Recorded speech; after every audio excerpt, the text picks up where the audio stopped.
Hello and welcome. You're with us here on Business Today. I'm Abha Bukaya. Here are the day's top stories. NSE shifts expiry for the hugely popular Bank Nifty to Fridays to take on fresh competition from arch rival BSE.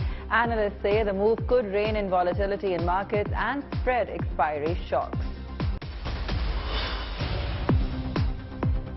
Markets end flat amid weak global cues. Sensex and Nifty spend most of the day in the red, buying at the fag end of trade, helping indices end higher by 5 points. Mid and small caps outperform the benchmarks. Apple launches its most anticipated product since the iPhone in 2007, augmented reality headset set to revolutionize work and entertainment, but no release date for India as yet. Government's e-commerce portal, Ondc, takes on fresh challenges, launches B2B transactions and also plans on rolling out credit to businesses in a tie-up with SIDBI. We have an exclusive conversation with CEO Thampi Koshi. Honda unveils its global car Elevate, transports the company back to the SUV market. Bookings begin in July. Elevate will be exported globally from India. 3 manufacturing plants in India make iPhones for Apple's global market. India is one of the largest manufacturing bases for Apple outside of China. Yet, Apple has once again sidelined India for one of its most anticipated products since the launch of the iPhone nearly 16 years ago. The company showcased its augmented reality headset last night, slotting it for launch in the US and several other countries next year. There was, however, no date announced for India.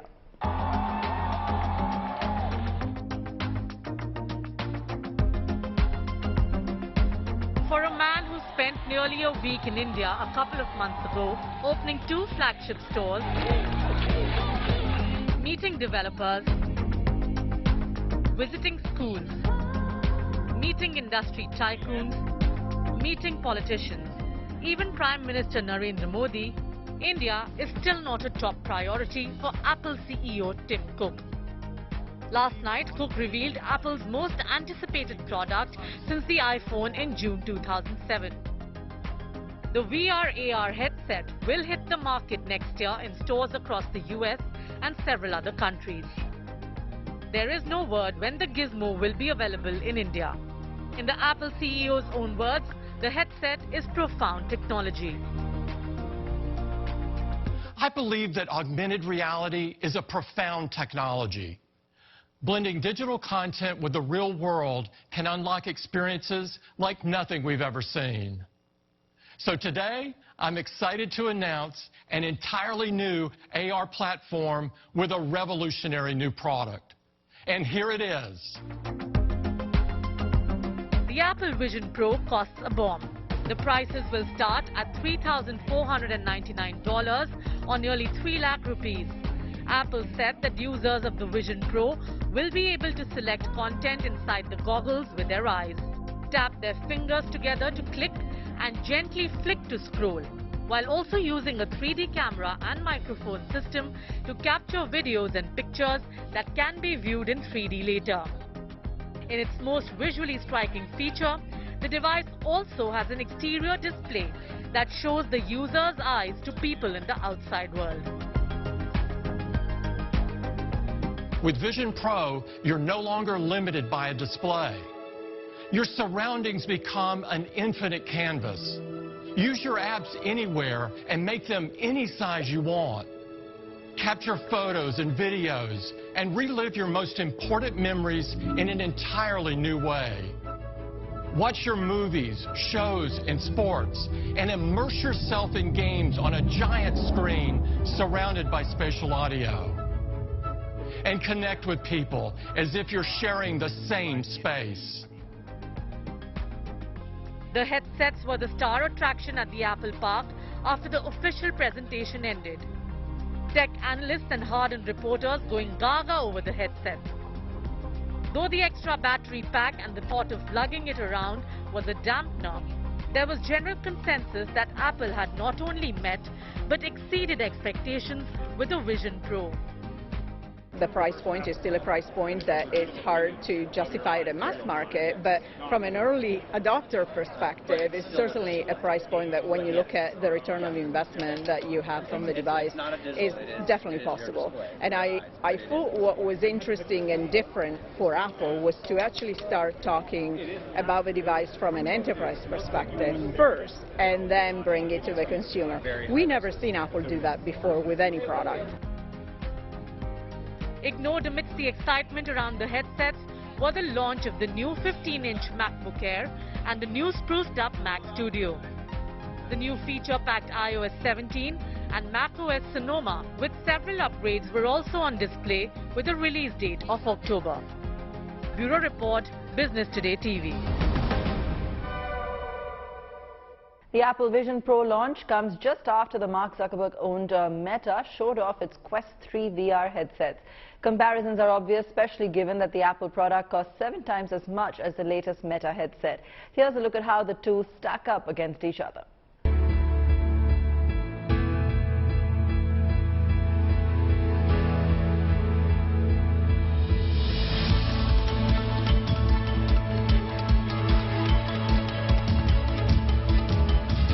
One of the most high-profile launches this year. The Apple Vision Pro is the talk of the town today for its design, for its tech abilities, and for its $3,499 price tag. This morning, Mark Zuckerberg shared that our Meta Quest 3, our next-gen VR headset. What only die-hard techies know is that 3 days before Apple, Meta launched its Quest 3 headsets for 1/7 of the Vision Pro price, $499. But this is not the only difference between the two. Apple, for once, is first targeting the enterprise sector with its VR headset. Analysts feel that with the way it's been priced, the headsets will only trickle down to the consumers later. Quest 3, with its $500 tag, is targeted bang in the middle of the consumer market. Apple's device is kitted out with all manner of cameras and sensors which go a step further with an external screen that shows the eyes and expressions of the wearer from inside the devices. It's all controlled by our finger and hand gestures along with voice commands. The Quest 3 also has external cameras and a depth sensor, but does not have an external screen to showcase your face while wearing it. Importantly, it also ships with a pair of upgraded motion controllers that are built for games and immersive apps. The Apple Vision Pro's twin internal displays provide a better than 4K resolution image for each eye. Apple says that the screens collectively pack in over 23 million pixels. Quest 3 is better than its predecessor, but its display does not compare to the Apple product. In terms of output, Apple is using its class-leading M2 processor to power the Vision Pro. It is paired with a new R1 chip that handles the data coming from cameras and sensors. Meanwhile, the Meta Quest 3 will reportedly use the Snapdragon Qualcomm XR2 chip, a step below M2 processors. On the content front, Apple Vision Pro is being sold as a spatial computer for productivity and an entertainment device, not as a gaming destination. Yes, it will run Apple Arcade games, but that is currently not the focus. Meanwhile, the Meta Quest platform already has loads of immersive VR games. The new Quest 3 headset will now allow AR games as well. A couple of things. One is that from a trust perspective, especially in an enterprise environment, Apple has more trust than Meta does. I think from a consumer perspective, certainly Apple has more trust. There was a lot of talk around on-device machine learning, a lot of talk about data being stored on the device across the portfolio this morning. So I think that from a trust perspective, it's different.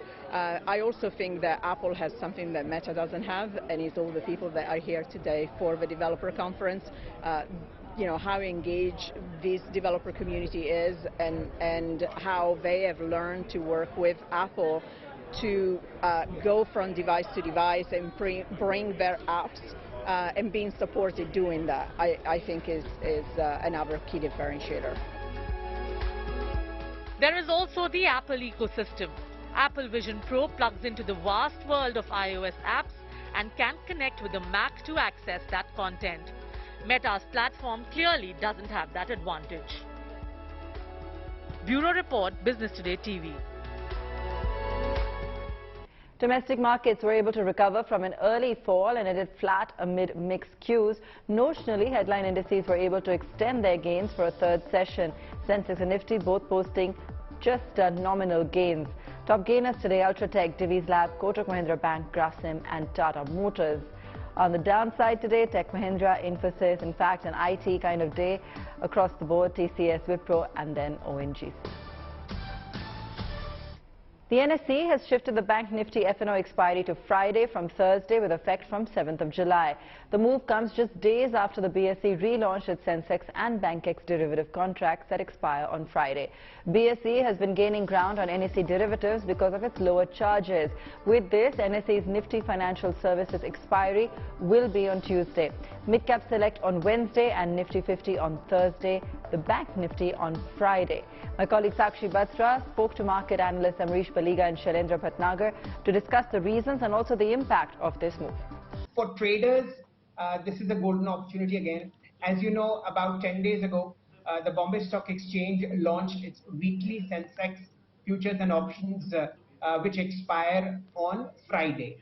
So the NSE followed suit and it came up by shifting by a day the Bank Nifty expiry from Thursday to Friday, both on a weekly and a monthly manner. It basically means that instead of battling with two indices and two expiries on Thursday on the National Stock Exchange, traders will have this opportunity to share their load between Friday and Thursday for Bank Nifty and Nifty respectively. Now, if you look at the weekly calendar, on Tuesday on the National Stock Exchange, you see the weekly expiry of Fin Nifty. Wednesday is Nifty Midcap, and then Thursday, of course, Nifty, and Friday it will be Bank Nifty. So Monday is left. Okay.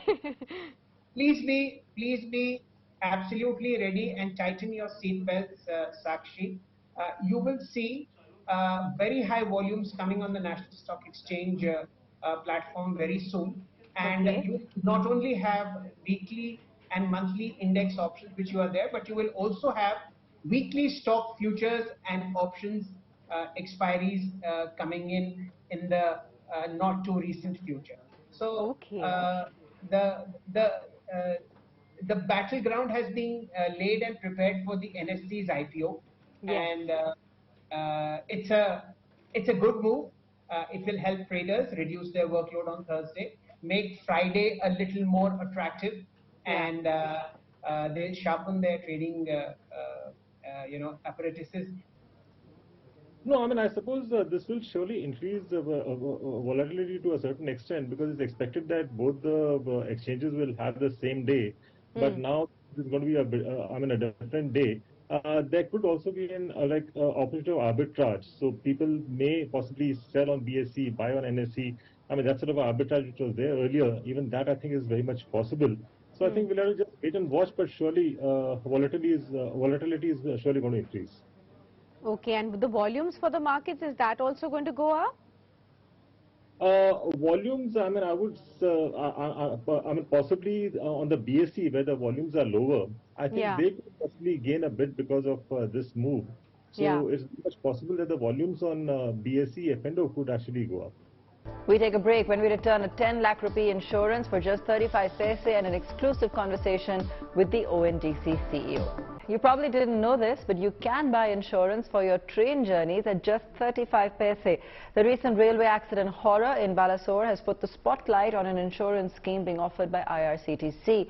Business Today TV tells you about this and also what it entails. It is the deadliest railway accident in India in the past 25 years.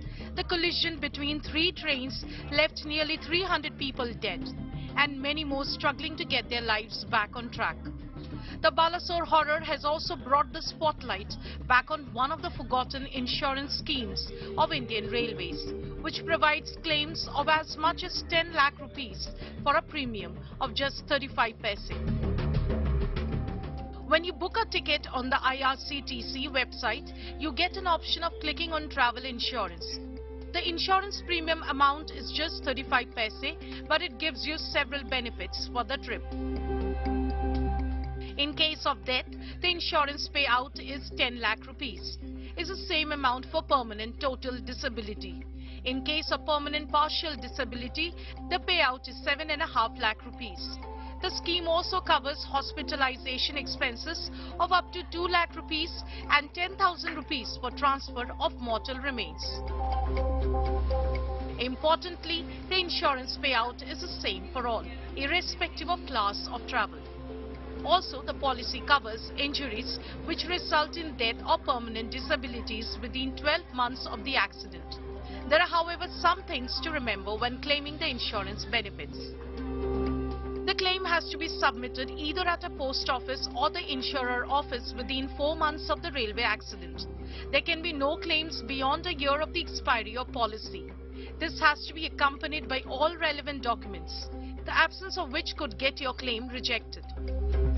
All benefits under the policy are to be paid within 15 days of submitting all the documents, or else the insurer will have to pay an interest of 2% above the bank rate. The insurance policy is available only if the ticket is bought via the IRCTC website or the app. Interestingly, no insurance options are offered if the ticket is bought at a counter or through an agent. Bureau Report, Business Today Television.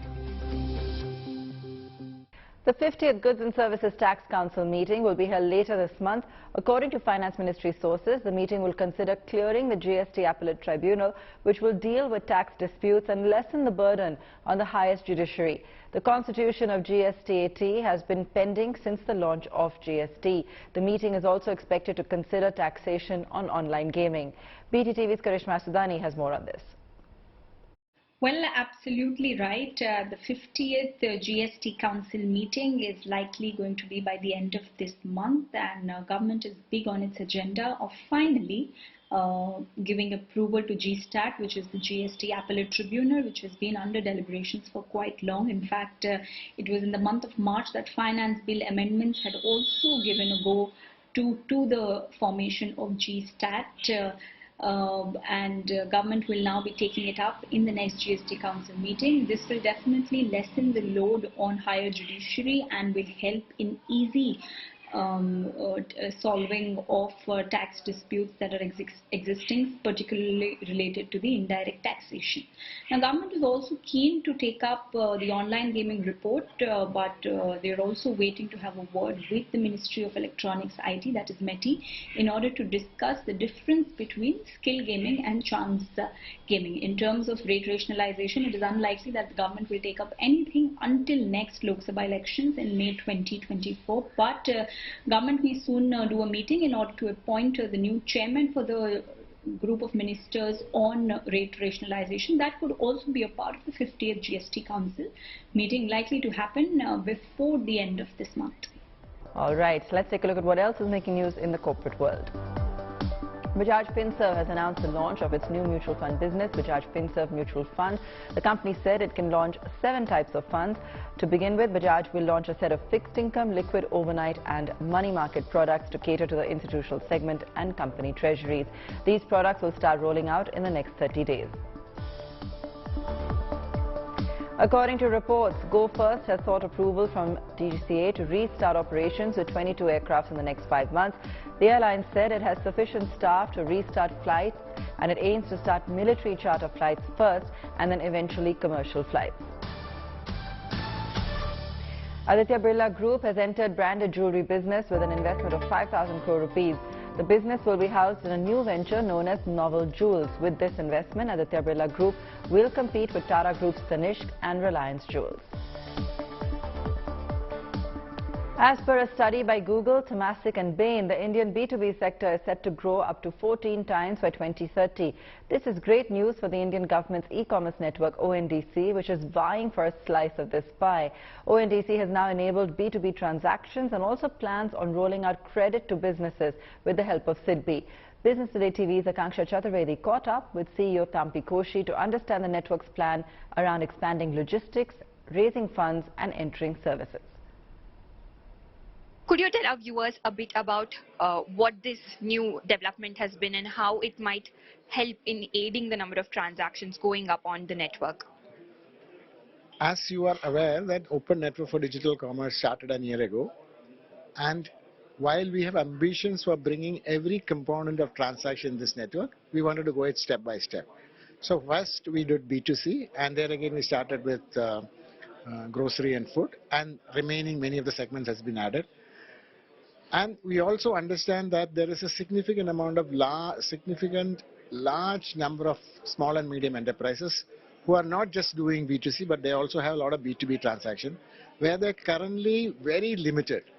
So we decided that that should be a priority to be taken up, especially to give a, the foundation to the idea of, giving vocal for local and helping the small enterprises to sort of benefit from there, even enhance their market access. So that's why we have taken the first step. We have been working with many of the industry players. There are two of them who have taken the initiative, Signcatch and Rapidor, and worked very closely with us to demonstrate. Because as you know that this is not a system that we make and make it, press a button and just start. We need to demonstrate that the industry can do. So two of these closed platforms came together and opened up onto the network using the Ondc protocol. And we believe that it's just a beginning, and the coming months, giving a lot of confidence, you would see a large number of such players coming on board. When we talk about B2B, we already have a few e-commerce players, not, as you said, it hasn't penetrated well enough into the markets, but we have a few players. Do you think ONDC has an advantage because relatively your commissions are probably going to be lower than theirs? Because if we see the B2C space, yours is lower than, The way I will look at this, I'm sure that they will, see, it's not it's an inclusive agenda. So we are talking about collectively enhancing the market size. Look at the two people who came. They had limited buyers and limited sellers. Now suddenly they have doubled their market size. So now if you imagine the many more coming together, this is the way the exponential growth.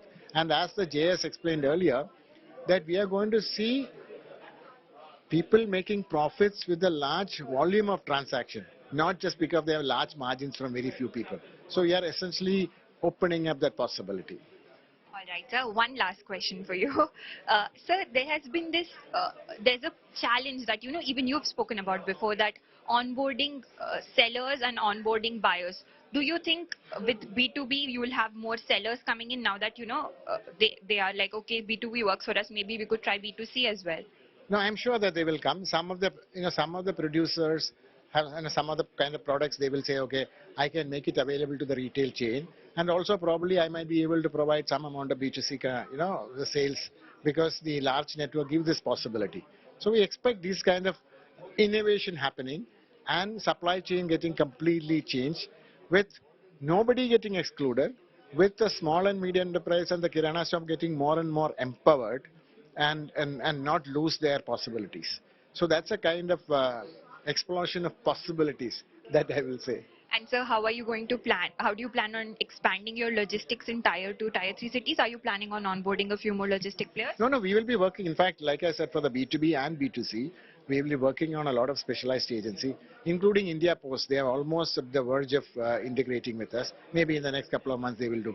So now that this is demonstrated that it can work, we are getting significant amount of interest from existing players and the players who are interested to take up this to come on board. So we've done B2C, we've done B2B. What's next for ONDC now? And we need to establish both in big way, and also like you would have heard that also like services to be enabled. Essentially what is our big ambition? Anybody who's got a product to sell should be there. Product or service to sell should be available on the network. That's all for now, but before we leave, a look at Honda's latest offering for India, the Elevate. They've made a global debut today, and it marks Honda's re-entry into the SUV market. Prices not announced as yet, bookings to start next month, and it gets the same 1.5-litre petrol engine as the Honda City. It will rival the likes of Creta, Kia Seltos, Skoda Kushaq and others. Importantly, it will be built in India and exported to multiple international markets.